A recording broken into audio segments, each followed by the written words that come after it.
It's our privilege to present the award for the Search and Rescue Dog of the Year. We just had, believe it or not, the 13th anniversary of 9/11. It's hard to believe. That means of the 100 or so dogs that took part in the World Trade Center search and rescue operations, very few of them are still with us. In fact, our Search and Rescue Dog of the Year is one of only 2 surviving dogs of 9/11 who were there on that fateful day.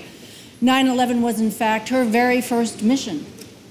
Here is the amazing story of a golden retriever from Cypress, Texas, called Brittany. Sponsored by Mission Manager, Search and Rescue Dog. I first met Brittany when she was 8 weeks old. She was one of a large litter of puppies that I evaluated for disaster work. When she was 12 months old, she screened in with Texas Task Force 1, and from there, the team and I helped develop the dog as we do all of our disaster dogs. Texas Task Force 1 is an urban search and rescue team. We're a FEMA response agency to natural and man-made disasters.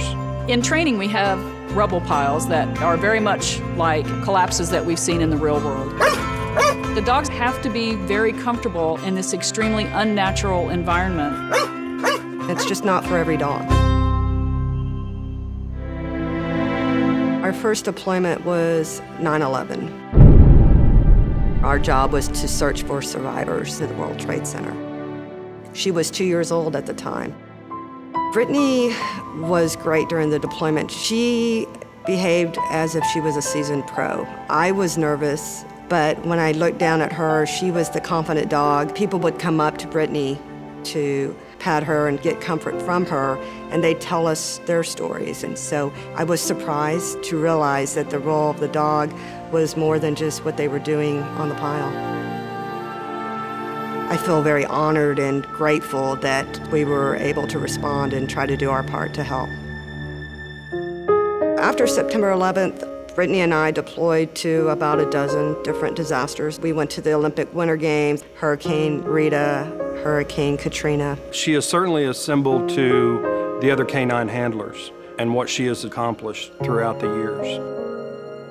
After her life as a disaster search dog, Brittany began a new career as a reading dog. First graders read to her their stories. She sits in the corner and Brittany's a really good listener. For some children, reading out loud can be intimidating. The best thing about reading to Brittany is she listens way better than people. She just laid down and closed her eyes and imagines what we were talking about. Having Brittany there to read to helps build their confidence so that they can be lifelong learners and lifelong readers. She is the hardest working dog I know. Brittany is a family member. She's one of my best friends. Some handlers talk about there's that one dog, and for me, Brittany is that one dog. I just feel very grateful that she's still here today at the age of 15.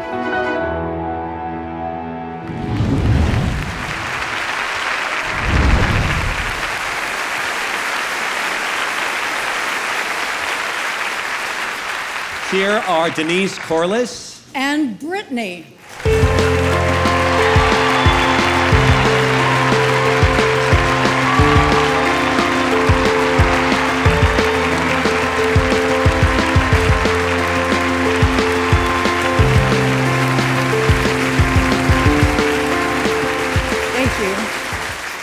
Thank you to the American Humane Association so much for this wonderful honor. And thank you to Penn Vet Working Dog Center. They were the people that nominated Brittany for the award. I would also like to thank Texas Task Force 1 and Cy-Fair Volunteer Fire Department.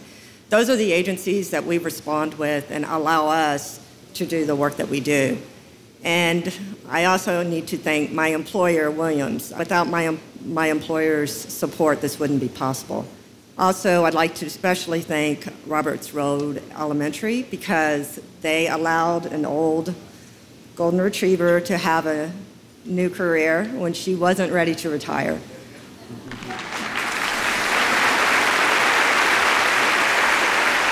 And finally, I'd like to say a special thank you to my husband who encouraged me 15 years ago to find a hobby.